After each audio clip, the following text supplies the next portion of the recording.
Jawa ada seorang Panembahan Senopati yang sedang bertapa di Lipura, dekat Bantul. Setelah Panembahan Senopati selesai bertapa, Ki Juru Mertani bertanya, "Apakah yang kau dapatkan dalam tapamu?" Panembahan Senopati menjawab, "Aku mendapatkan Lisang Johan di Lipura." Segera Ki Juru Mertani bertanya kembali kepada Panembahan Senopati, "Apakah Lintang Johar itu mampu dapat menghilangkan mara bahaya?" "Tidak, Paman," ujar Panembahan Senopati. "Kalau begitu, bertapalah lagi kau Senopati," kata Ki Juru Mertani. Ki Juru Mertani melanjutkan perkataannya, "Hanyutkanlah sebatang kayu di sungai, naiklah engkau di atas kayu yang hanyut itu. Setelah engkau sesampainya di Laut Kidul, kau akan menjumpai Ratu Kidul." Panembahan Senopati menjalankan apa yang dikatakan Ki Juru Mertani.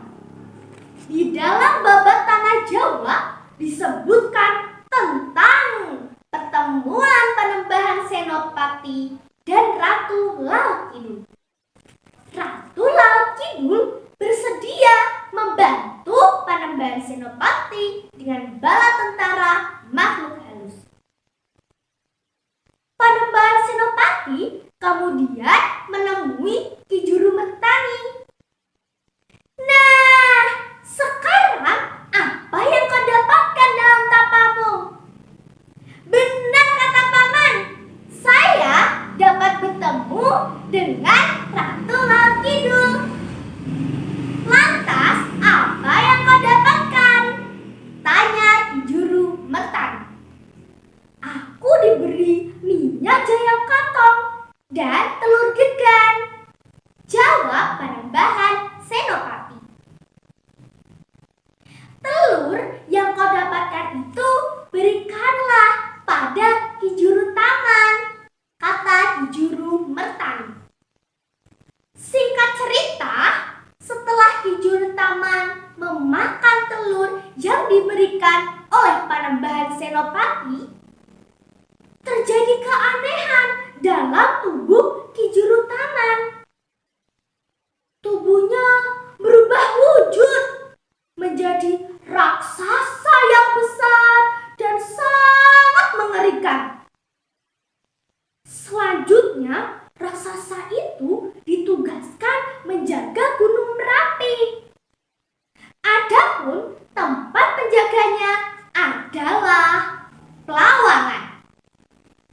Maka apabila terjadi bencana yang diakibatkan oleh Gunung Merapi, raksasa itulah keanehan dalam tubuh Ki Juru Taman. Tubuhnya berubah wujud menjadi raksasa yang besar dan sangat mengerikan. Selanjutnya, raksasa itu ditugaskan menjaga Gunung Merapi. Adapun tempat penjaganya adalah Pelawangan. Maka apabila terjadi bencana yang diakibatkan oleh Gunung Merapi, raksasa itulah yang menjaga dan menahan agar bencana tidak menjalar ke arah selatan, khususnya Keraton Yogyakarta. Sebab itulah lahar yang keluar disemburkan oleh Gunung Merapi tidak pernah mengalir ke arah selatan. Dengan demikian, daerah sebelah selatan senantiasa terhindar dari bencana. Setidaknya Makanya minyak jayang katong diperingatkan agar dibuang.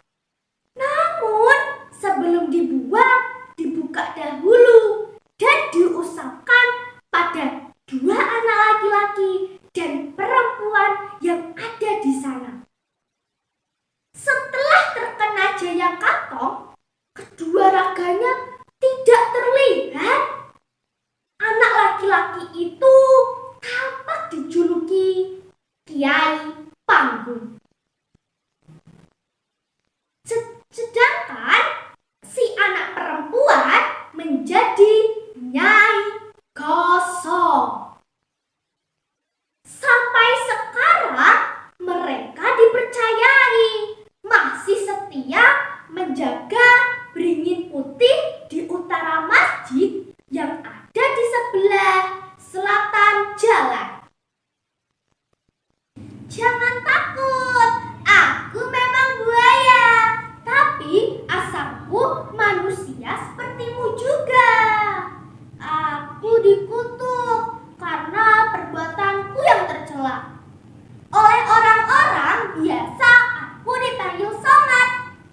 Pekerjaanku sehari-hari merampok di sungai tulang bawang.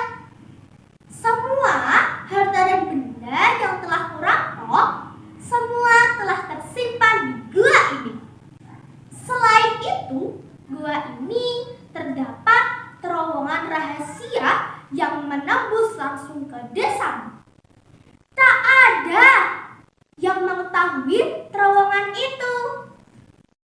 Dalam keadaan terkejut dan ketakutan, Aminah berusaha menyimak seluruh perkataan si buaya.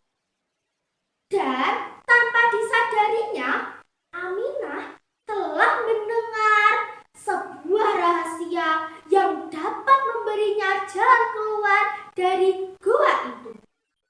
Walaupun si buaya selalu bersikap baik kepadanya dan selalu memberinya hadiah-hadiah perhiasan, ia tetap tidak kerasan dan dia ingin kembali ke desanya. Aminah berharap untuk dapat meninggalkan si buaya yang kesepian itu sendirian di dalam gua dan segera kembali ke kampung halamannya. Pada suatu ketika, si buaya tertidur dan membiarkan pintu buahnya terbuka. Aminah menggunakan. Walaupun si buaya selalu bersikap baik kepadanya dan selalu memberinya hadiah-hadiah perhiasan, ia tetap tidak kerasan dan dia ingin kembali ke desanya. Aminah berharap untuk dapat meninggalkan si buaya yang kesepian itu sendirian di dalam gua dan segera kembali ke kampung halamannya. Pada suatu ketika, si buaya tertidur dan membiarkan pintu buahnya terbuka. Aminah menggunakan kesempatannya itu untuk keluar dari terowongan yang sempit. Ketika menyusuri cukup lama, tiba-tiba ia melihat sinar matahari. Betapa gembiranya Aminah dapat keluar dari gua itu. Aminah, si gadis yang rupawan, akhirnya bisa kembali ke desanya dengan selamat. Ya, hidup tentram dan bahagia bersama keluarga. Harta yang berlimpah tidak menjamin bahagia. Buaya itu kaya raya, tetapi kesepian dan menderita akibat perbuatannya. Kalau ada semut di ladang, bolehkah Meila menumpang mandi? Kalau ada umur yang panjang, bolehkah Meila bercerita lagi? Sekian cerita legenda Gunung Merapi yang diceritakan oleh Meila Widianingsih. Wassalamualaikum warahmatullahi